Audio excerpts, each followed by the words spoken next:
Hello मित्रों, नमस्कार। आप सभी का स्वागत है इतिहास की व्याख्यान माला में।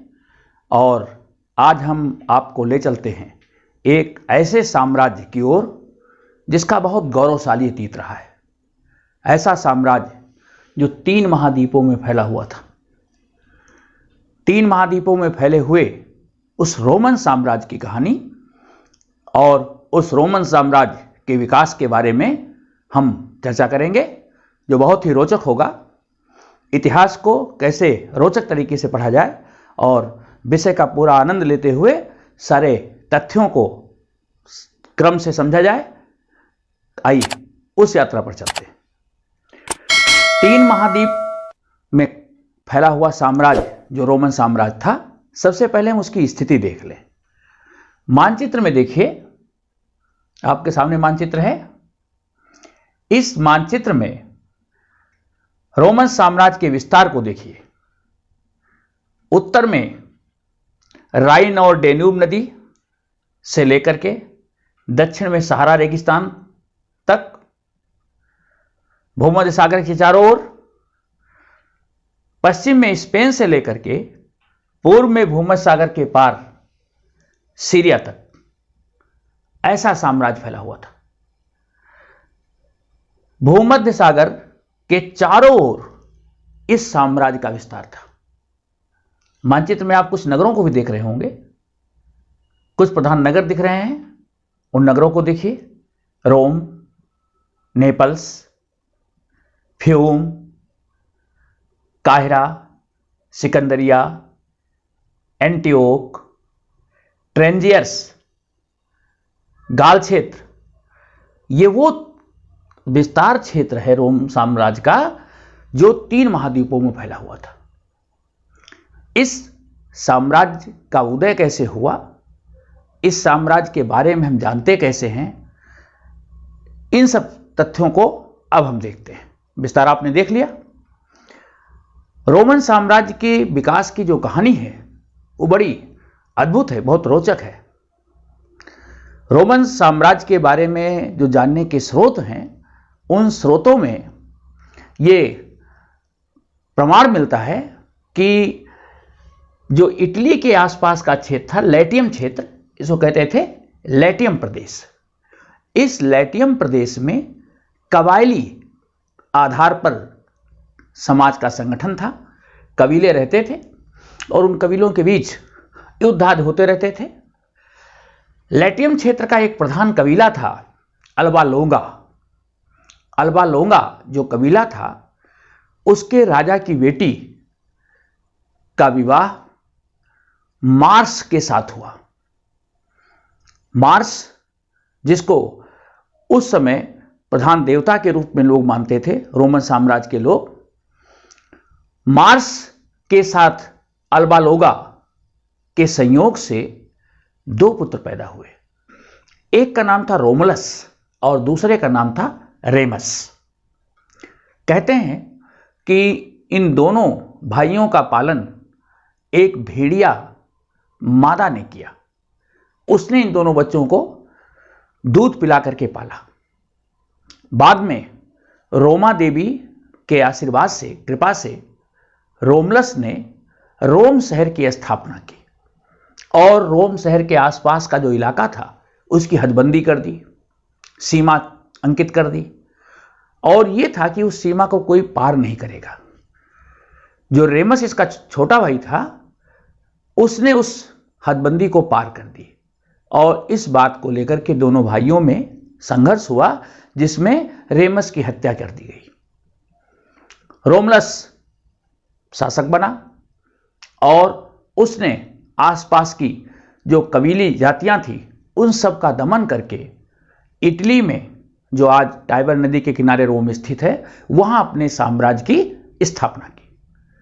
तो इस तरह उसने रोमन साम्राज्य की स्थापना करके एक साम्राज्य जो राजतंत्र से शुरू हुआ, गणतंत्र तक पहुंचा, फिर गणतंत्र से राजतंत्र। इतिहास अपने आप को दोहराता है।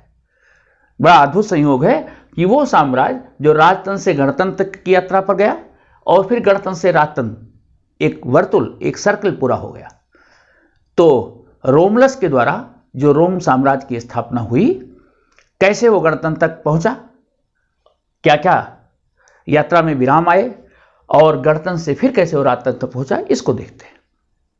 सबसे पहले आपने इसके प्रारंभ का इतिहास समझ लिया। अब हम इसके स्रोतों के बारे में, रोमन साम्राज्य को जानने के स्रोत कौन से हैं। सबसे पहले जो पाठ्य सामग्री है जिनको हम पढ़ सकते हैं, पाठ्य सामग्री में से क्या क्या आता है, जो उस समय के प्रलेख हैं,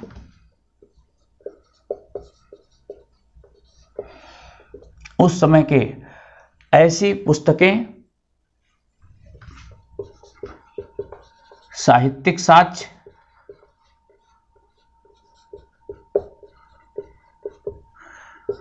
प्रवचन, कानूनी ग्रंथ,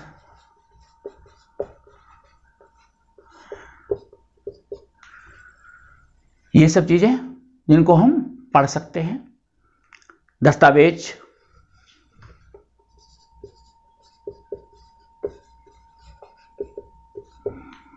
पाठ्य सामग्री जो लिखित के रूप में है,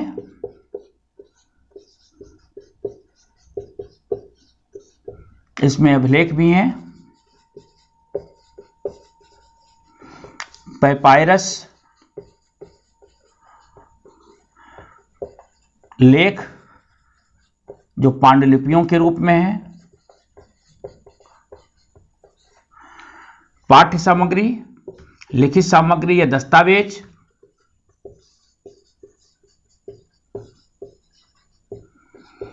पाठ्य सामग्री में एक चीज और आता है, वर्ष वृतांत।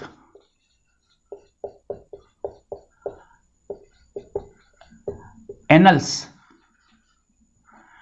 रोम के लोग साल भर की घटित घटनाओं को लिखवाते थे, वो वर्ष वृतांत है।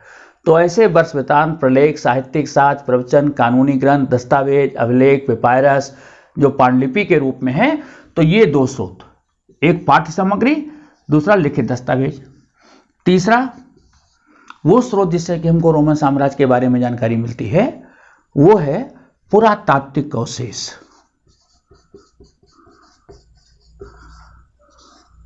या भौतिक अवशेष।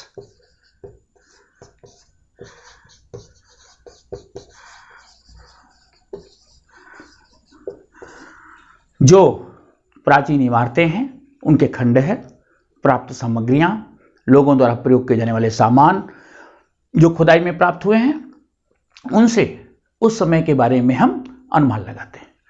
तो ये तीन स्रोत हैं जिससे रोमन साम्राज्य के इतिहास के बारे में हम जानते हैं। ओके, रोमन साम्राज्य के इतिहास के ये स्रोत हो गए। इसके बाद हम आगे चलते हैं कि इन स्रोतों से हमें जानकारी क्या क्या मिलती है।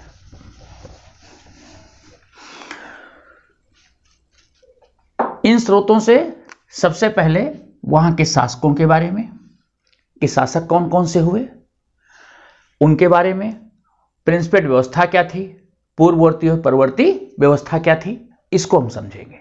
लेकिन उससे पहले हमने आपको बताया था कि पेपायरस क्या है। ये प्रश्न पूछा जाता है आपसे कि पेपायरस क्या है।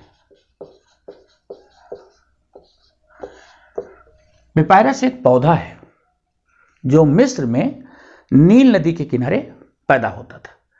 नील नदी के किनारे उगने वाले इस पेड़ के पत्तों पर लिखा जाता था। ये लिखने के काम में आता था, कागज का आविष्कार था नहीं, तो उसके ऊपर लिखा जाता था। या तो शिलाओं पर उत्कीर्ण किया जाता था अभिलेख के रूप में, या उस पेड़ के पत्तों पर लिखा जाता था। तो पेपायरस जिसका उपयोग पांडुलिपि के रूप में होता था, ये पेड़ का पत्ता था। और ऐसे सैकड़ों पेपायरस जो है पांडुलिपि के रूप में मिस्र में, रोम में प्राप्त किए जाते हैं, जो कानूनी दस्तावेज के रूप में लिखे गए हैं, या इस प्रकार व्यापारिक लेन देन से संबंधी उनके ऊपर लेख लिखे हुए हैं। ऐसे लोग जो इन पेपायरस को पढ़ते हैं उनको पेपायरस शास्त्री ये पेपायरोलॉजिस्ट कहते हैं।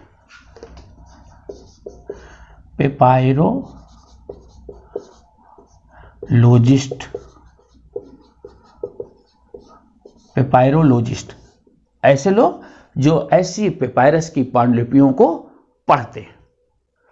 ऐसी पांडुलिपियां किन भाषा में लिखी हैं? रोमन साम्राज्य चूंकि 3 महाद्वीपों में फैला हुआ साम्राज्य था, तो मिस्र में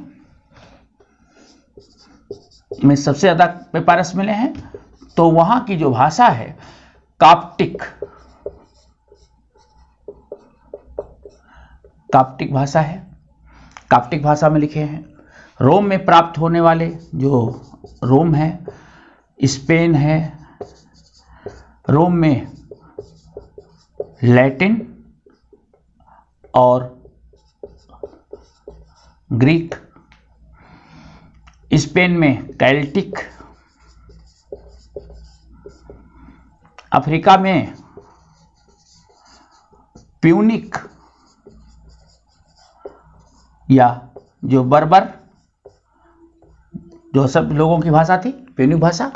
इन रूप में पेपायरोलॉजिस्ट जो है इन पांडुलिपियों को ढूंढ करके पढ़ते हैं।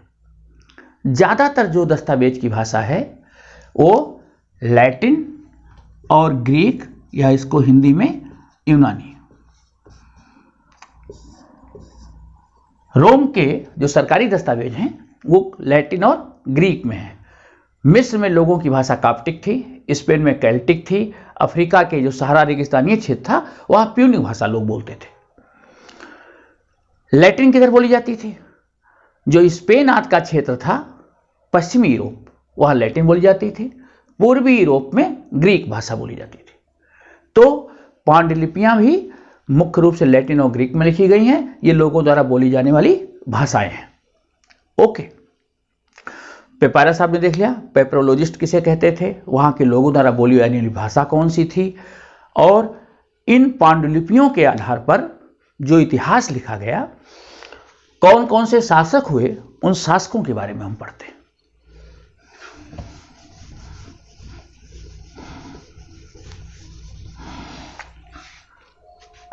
रोमन साम्राज्य जिसकी स्थापना एक राजतंत्र के रूप में हुई, इसके सबसे प्रमुख शासक में से जो शासक जिसका नाम आता है वो है जूलियस सीजर।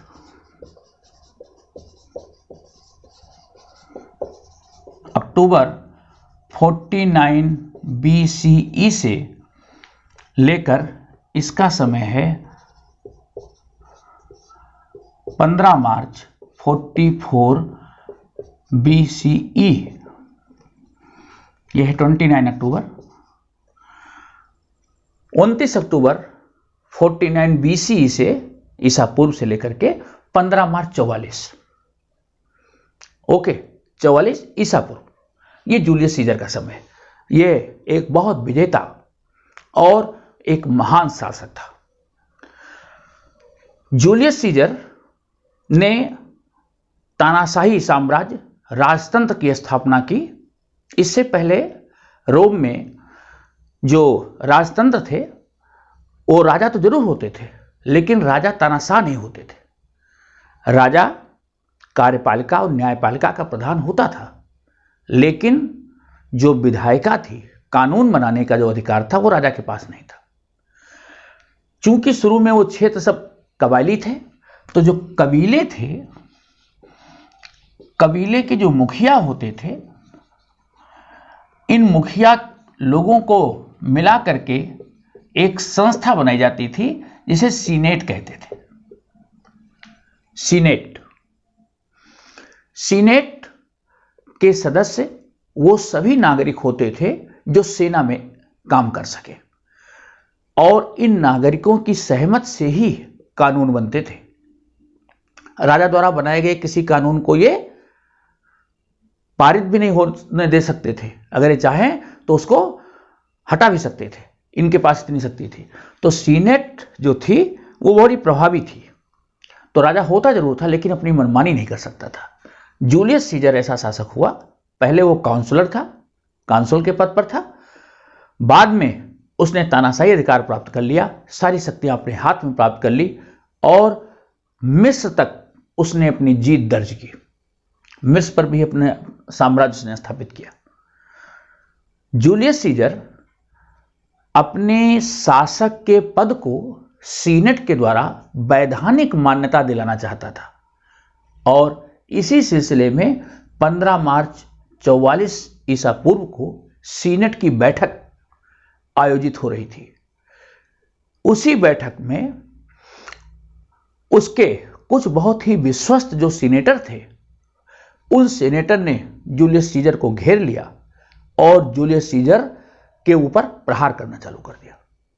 जूलियस सीजर ने पहले तो अपना बचाव किया, लेकिन जब उसका सबसे प्रिय मित्र ब्रूटस ने खंजर निकाल करके जूलियस सीजर को घोंप दिया, तो जूलियस सीजर के मुंह से यही निकला, ब्रूटस क्या तुम भी? और इसके बाद जूलियस सीजर ने हथियार डाल दिए। ब्रूटस ने जूलियस सीजर की हत्या कर दी।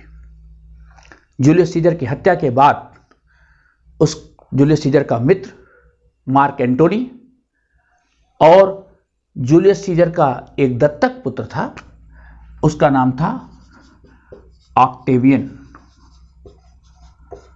जूलियस सीजर के कोई स्वयं का पुत्र नहीं था, तो ऑक्टेवियन और उसका मित्र मार्क एंटोनी, इन दोनों ने मिलकर के राज्य संभाला। जूलियस सीजर के बाद ऑक्टेवियन शासक बना और इसने आगे चल करके ऑगस्टस की उपाधि ली। ऑगस्टस का अर्थ होता है आदरणीय।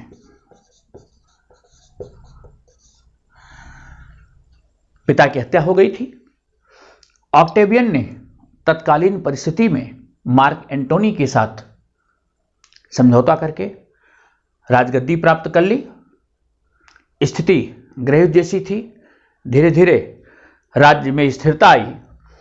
ऑक्टेवियन ने जूलियस सीजर की हत्या के बाद राज्य स्थापित करना चालू किया, लेकिन उसने ऑगस्टस की उपाधि 27 ईसा पूर्व में ऑगस्टस की उपाधि ली और 20 ईसा पूर्व में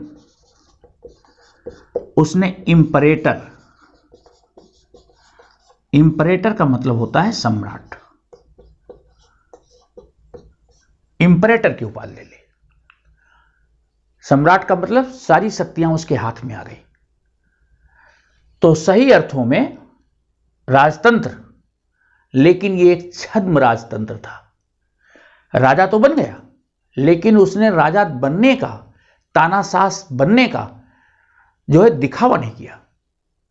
वो चाहता था कि अधिकार तो उसके पास रहे, लेकिन सीनेट उसके विरुद्ध ना हो, क्योंकि वो बहुत विवेकशील था। ऑगस्टस जो था वो बहुत विवेकपूर्ण निर्णय ले रहा था। उसने सोचा कि अगर तानाशाही अधिकार हम ले लेंगे तो सीनेट हमारा विरोध कर सकती है।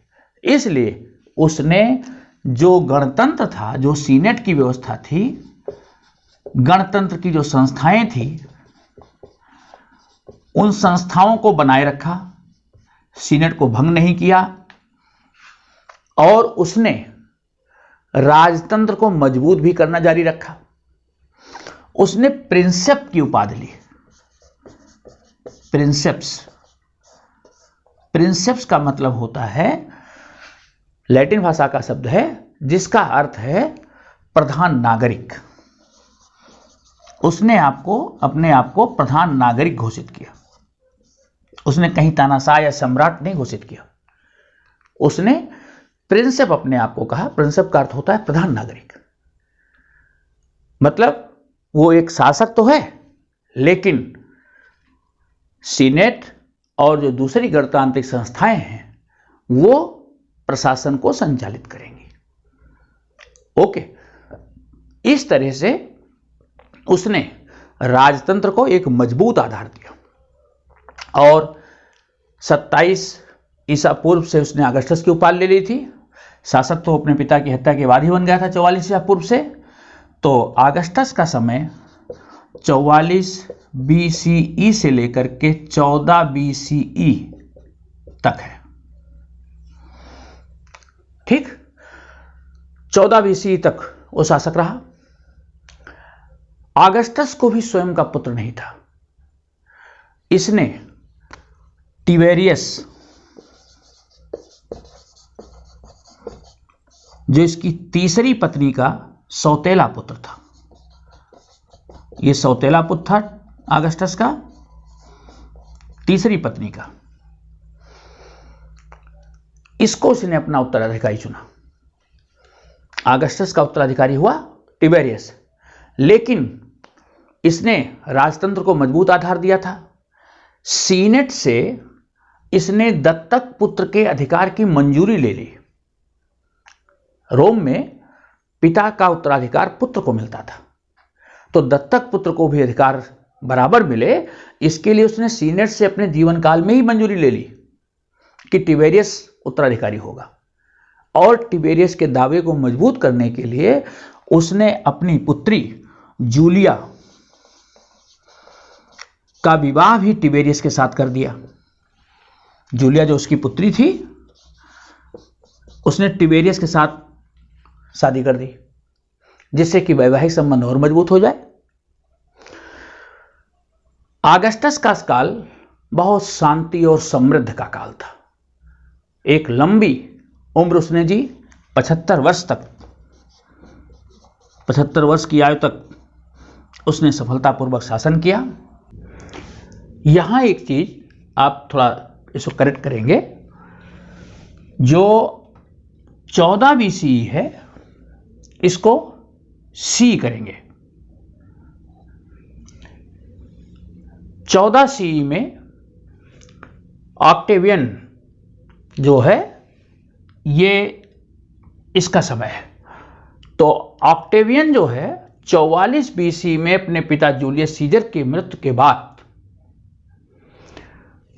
14 CE तक वो शासक रहता है। शासक एक राजा के रूप में जरूर रहा। 20 ईसा पूर्व में उसने आगस्टस की उपाधि ली। 27 ईसा पूर्व में उसने इंपरेटर की उपाधि ली और रोमन साम्राज्य का पहला सम्राट आगस्टस सीजर बना।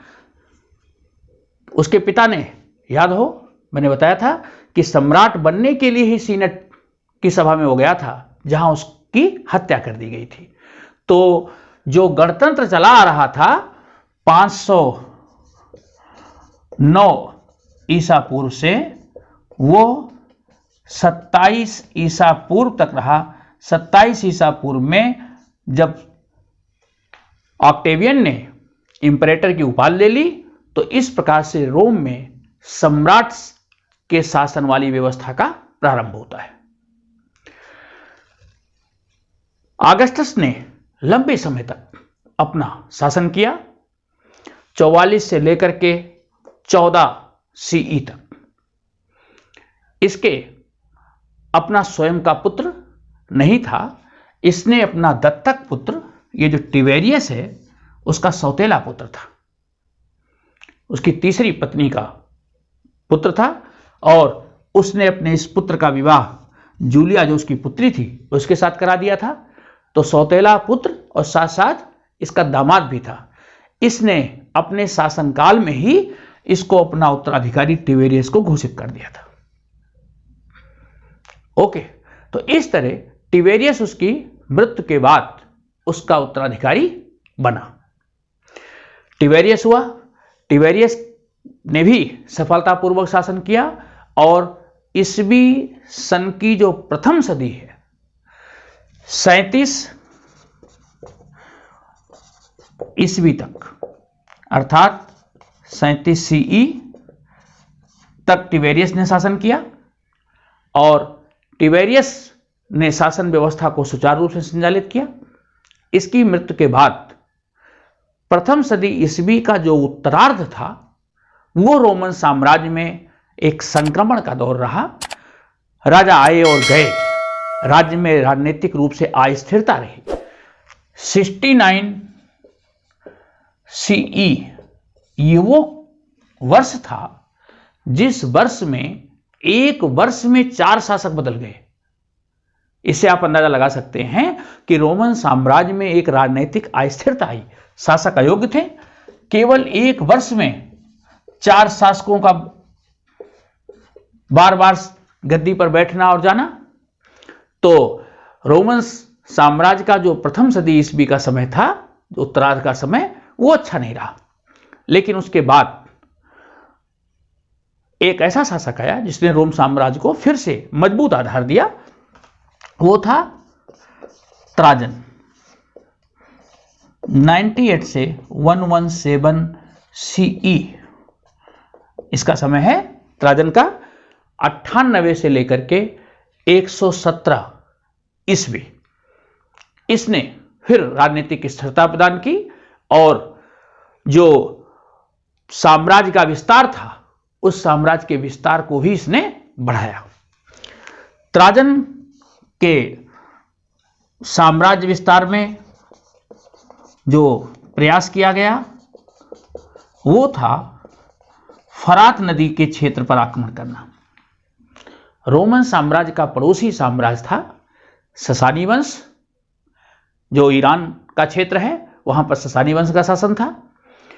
तो जो फरात नदी वाला इलाका था, जो ससानी वंश के अधिकार का क्षेत्र था, उस पर त्राजन ने आक्रमण किया और उस क्षेत्र को जीत लिया।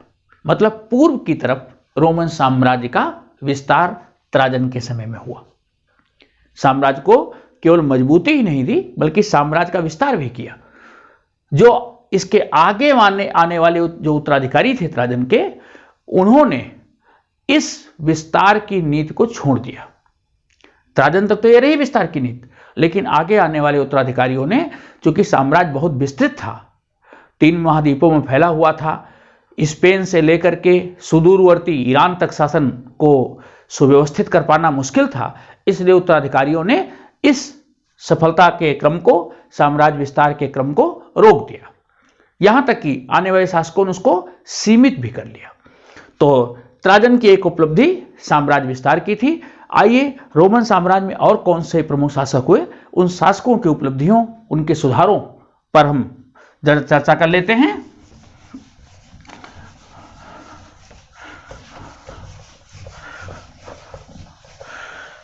रोमन साम्राज्य के जो प्रमुख शासक हुए,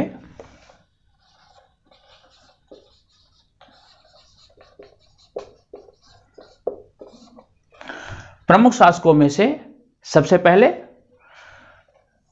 जो सम्राट की उपाधि जिसने धारण की,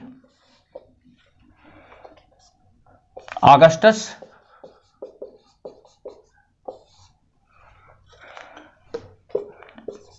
सत्ताईस ईसा पूर्व में इसने सम्राट की उपाधि धारण की थी। 27 ईसा पूर्व से 14 ईस्वी या CE। इसके बाद इसका पुत्र टिबेरियस 14 CE से 37 CE।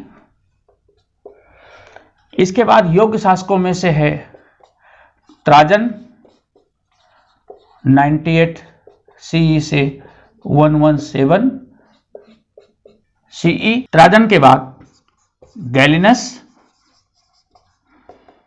253 CE से 268 CE। इसके बाद डायोक्लिशियन जिसका समय है 284 से लेकर के 305 CE। फिर कॉन्स्टेंटाइन का समय है 312 से 337 CE। कॉन्स्टेंटाइन के बाद एक योग शासक हुआ थियोडोसियस 408 से 450 CE।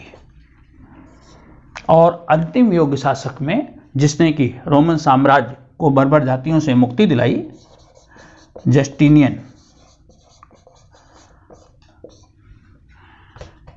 527 से लेकर के 565 सी, 527 से 565 सीई, ये योग्य शासकों का कार्यकाल रहा। इन शासकों ने रोमन साम्राज्य को मजबूती देने में, साम्राज्य को नई ऊंचाइयां देने में, साम्राज्य विस्तार में, ऐसी संस्थाओं की स्थापना में जिससे कि रोमन साम्राज्य समृद्ध के शिखर पर पहुंचा, अपना योगदान दिया। अब आइए सबसे पहले हम पढ़ते हैं कि किन किन शासकों ने क्या मुख्य कार्य किए। ट्राजन के बारे में हमने बात की थी, साम्राज्य विस्तार इसने किया और फरात नदी तक रोमन साम्राज्य की सीमाएं पूर्व में फैला दी। गैलिनस ने क्या सुधार किए? सम्राट गैलिनस जो रोमन शासक था, इसका एक प्रमुख सुधार है सीनेटर्स को सेना के कार्य से मुक्त कर दिया। सीनेटर और सेना के कार्य को अलग कर दिया। पहले जो सीनेटर होते थे, जो सीनेट के सदस्य होते थे, वो सैनिक सेवाएं भी देते थे। अब उनको केवल विधायी कार्य, जो कानून निर्माण था, वो उनका काम रह गया। सेना के कार्य से उनको हटा दिया गया। दूसरा, जो साम्राज्य के इटली के बाहर के क्षेत्र थे, इटली के बाहर के लोगों को उच्च पद दिए गए और इसी तरह सीनेट में बाहरी लोगों को प्रवेश दिया गया। सीनेट में बाहरी लोगों को प्रवेश दिया गया। प्रशासन सहित जो सेना के उच्च पद थे, वो इटली के बाहर के लोगों को दिया गया। पहले सीनेट के सदस्यों की संख्या जो 1000 ही होती थी और केवल इटली के लोगों के लिए ही पद सुरक्षित होते थे। सीनेट के पद केवल धन और प्रतिष्ठा के आधार पर दिए गए होते थे। वो पद बाहरी लोगों के लिए भी खोल दिए गए। समाज के ऐसे उच्च वर्ग के लोग जो बाहरी क्षेत्र के थे, उनको भी प्रवेश का मौका मिला। इससे सीनेट के सदस्यों का जो एक प्रभुत्व था, वो कम हो गया। सेना अपने कार्यों के लिए स्वतंत्र हो गई। ये गैलिनस ने सुधार किया। डायोक्लेशियन के क्या सुधार थे? ये महत्वपूर्ण है। ये आपसे प्रश्न पूछा जाएगा कि डायोक्लेशियन के सुधार क्या थे।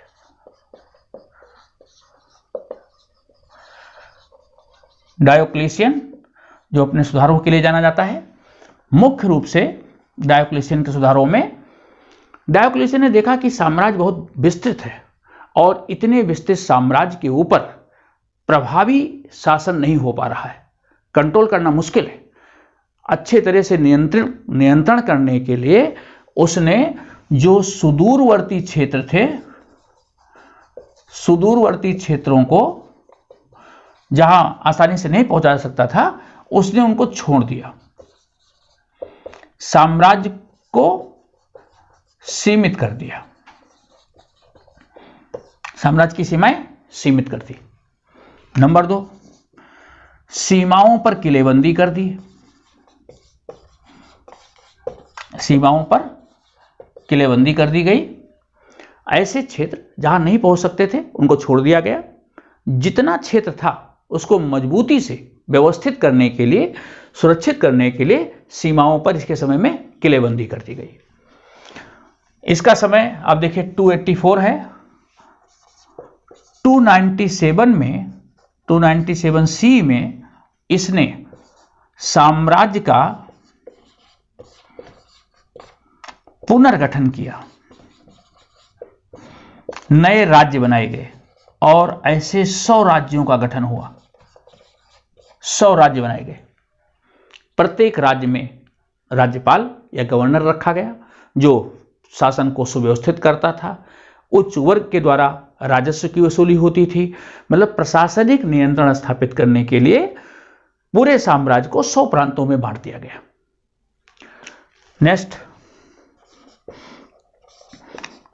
जो सेनापति थे ड्यूस इनको स्वतंत्रता दी गई। ड्यूसेस को स्वतंत्रता दी गई जिससे कि वो प्रभावी रूप से शासन को चला सके। तो ये डायोक्लेशियन के मुख्य सुधार थे। इन 4 पॉइंट को विशेष रूप से याद रखने की जरूरत है। ये सुधार पूछे जाते हैं। सुदूरवर्ती क्षेत्रों को सीमित कर लेना, सीमाओं पर किलेबंदी कर देना, राज्यों का पुनर्गठन करना, सेनापतियों को अधिक स्वायत्तता देना। इसके बाद इसके जो उत्तराधिकारी हुए उन्होंने भी इस क्रम को जारी रखा।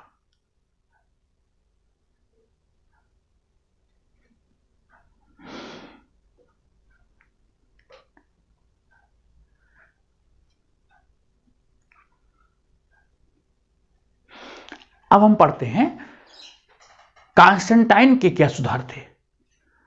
ये एक योग्य शासक था कॉन्स्टेंटाइन ने क्या सुधार किए? रोमन सम्राट कॉन्स्टेंटाइन, जिसका समय चौथी शताब्दी है, 312 से लेकर के 337 ईस्वी तक इसने शासन किया। कॉन्स्टेंटाइन के सुधार।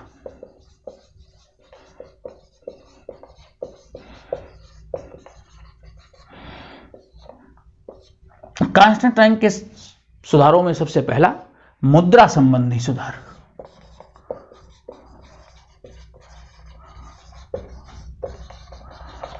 रोम में पहले चांदी के सिक्के चलते थे जिनको दिनारियस कहा जाता था। 4.5 ग्राम का वो चांदी का सिक्का होता था। लेकिन तीसरी शताब्दी के बाद चांदी धीरे धीरे मिलना मुश्किल हो गई, चांदी की आपूर्ति कम हो गई, तो दिनारियस जो मुद्रा थी उसकी पर्याप्त मात्रा उपलब्ध नहीं रह गई और व्यापार का विकास हो रहा था। ऐसे समय में चांदी के दिनारियस सिक्कों की कमी की पूर्ति के लिए इसने सोने के सिक्के चलाए। कॉन्स्टेंटाइन ने सोने के सिक्के चलाए जो 4.5 ग्राम के थे और शुद्ध सोने के सिक्के थे, जिससे कि व्यापार का जो क्रम है वो पूर्ववत चलता रहे।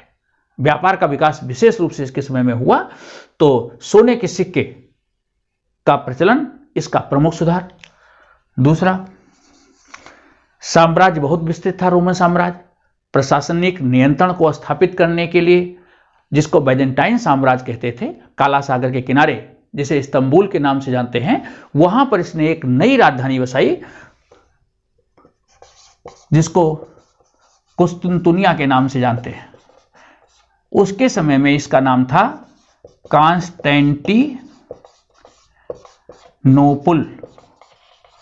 उसने कॉन्स्टेंटिनोपुल, या जिसको बाद में कुस्तुनतुनिया के नाम से जाना गया, इस शहर की स्थापना नई राजधानी के रूप में कॉन्स्टेंटाइन ने कराई। तीसरा, इसने ईसाई धर्म को अपनाया, इसे राजधर्म बनाने का प्रयास किया। तो ईसाई धर्म को अपनाना, राजधानी का निर्माण, नई राजधानी का निर्माण करना जिससे कि पूर्व के क्षेत्रों पर नियंत्रण स्थापित हो सके। कुस्तुनतुनिया नई राजधानी बनाई गई। सिक्के संबंधी सुधार, व्यापारिक विकास। व्यापारिक कार्य, इसको बढ़ावा दिया।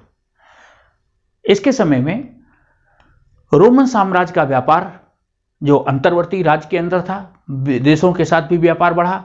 उस समय तेल की मिलें, शीशे के सामान बनाने की कारखाने, शीशे की मिलें, पेंच की प्रेसें और जल शक्ति से चलने वाले कारखानों की स्थापना इसके समय में हुई।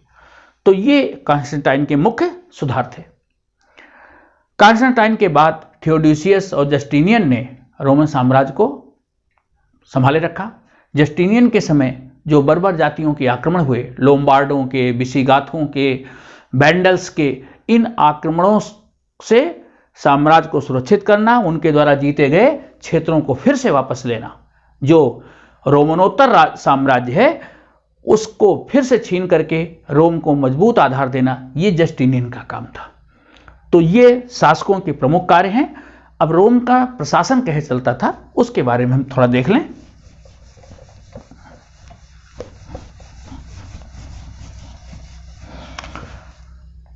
रोमन साम्राज्य का प्रशासन चलाने के लिए एक संस्था होती थी जिसे सीनेट कहा जाता था।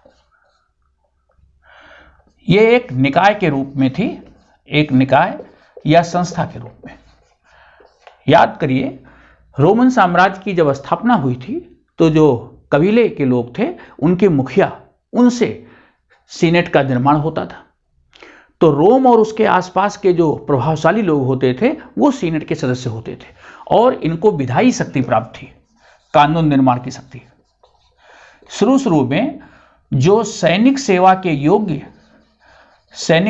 योग्य पुरुष होते थे उनको सीनेट में रखा जाता था। बाद में धीरे धीरे जो सीनेटर के पद थे, समाज के उच्च वर्ग के जो पद प्रतिष्ठा वाले लोग थे, केवल उन्हीं के लिए सुरक्षित रह गए। तो सीनेट के सदस्यों की संख्या जो लगभग 1000 थी और इसके लिए मानक था कि वो उच्च वर्ग के हों। सीनेट के सदस्य की जो कार्यकाल की सीमा थी वो उम्र भर होती थी। सीनेट सदस्य उम्र भर सदस्य रहता था। शुरू में केवल रोम और इटली के लोगों को ही इसमें प्रवेश दिया गया था। बाद में सीनेट के सदस्यों की संख्या में बढ़ोतरी भी की गई और बाहरी लोगों को भी प्रवेश दिया गया। खास करके जब कॉन्स्टेंटाइन ने नई राजधानी बनाई कुस्तुंतुनिया, तो एक नई सीनेट का गठन हुआ जिसमें इटली के बाहर के लोग, जो पूर्वी क्षेत्र के लोग थे, उनको भी सीनेट में मौका मिला। तो सीनेट को इतनी शक्ति प्राप्त थी कि बिना सीनेट की सहमति के राजा कानून नहीं बना सकता था। इस तरह से सीनेट जो होती थी वो राजा के ऊपर नियंत्रण का कार्य करती थी। रोमन साम्राज्य में क्वेश्चन पूछा जाता है कि रोमन साम्राज्य के 3 खिलाड़ी कौन थे। जो रोमन साम्राज्य था उसमें सबसे ऊपर होता था सम्राट, फिर सीनेट और सेना। सम्राट, सीनेट और सेना। सम्राट जो होता था मुख्य अधिकारी होता था, शासन की सारी शक्ति उसके हाथ में होती थी। वो निरंकुश तो जरूर नहीं होता था। अगस्टस ने प्रिंसेप का एक अवधारणा प्रस्तुत की थी प्रमुख नागरिक के रूप में, तो निरंकुश तो नहीं होता था, लेकिन शक्तियां उसके हाथ में होती थी। सीनेट के पास विधायी शक्तियां थी, सेना के पास शक्ति थी। कई बार सीनेट और सेना के बीच भी आपस में टकराव की स्थिति आती थी। सीनेट सेना पर जब नियंत्रण करने का प्रयास करती थी या उनके वेतन आदि में, भत्तों में कहीं कटौती का प्रयास करती थी, तो ऐसी स्थिति में जो सेना के लोग थे वो विद्रोहवाद भी कर देते थे। सम्राट और सेना के बीच भी संबंध अगर मधुर हैं तब उस सम्राट को लोग अच्छा मानते थे, सेना भी उसको अच्छा मानती थी। तो ये तीनों आपसी सहयोग के बल से, सम्राट, सीनेट और सेना, इन तीनों के आपसी कोऑर्डिनेशन से जो रोमन साम्राज्य था इतना मजबूती से और इतने लंबे समय तक ये काम कर पाया। इन तीनों का एक आपस में बहुत ही अद्भुत समन्वय था और इस वजह से रोमन साम्राज्य बढ़ा। तो ये साम्राज्य के 3 खिलाड़ी थे। सीनेट एक स्वतंत्र संस्था के रूप में और राजा के ऊपर नियंत्रण लगाने वाली संस्था के रूप में थी। इसके अतिरिक्त जो राज्य थे, राज्यों का शासन वहां गवर्नर होते थे, वो करते थे। जो नगर थे, नगरों के शासन के लिए सिटी काउंसिल होती थी। नगरों के शासन के लिए सिटी काउंसिल होती थी जहां मजिस्ट्रेट होता था, वो कानून और व्यवस्था की स्थापना करता था और इस प्रकार नगर और पूरे रोम का साम्राज्य का शासन चलाया जाता था। आपको वीडियो कैसा लगा? अपनी प्रतिक्रिया भी देंगे, अपने मित्रों को भी शेयर करेंगे और सब्सक्राइब करना ना भूलें। अगले वीडियो में हम रोमन साम्राज्य की सामाजिक, आर्थिक और धार्मिक स्थिति के विषय में चर्चा करेंगे। धन्यवाद।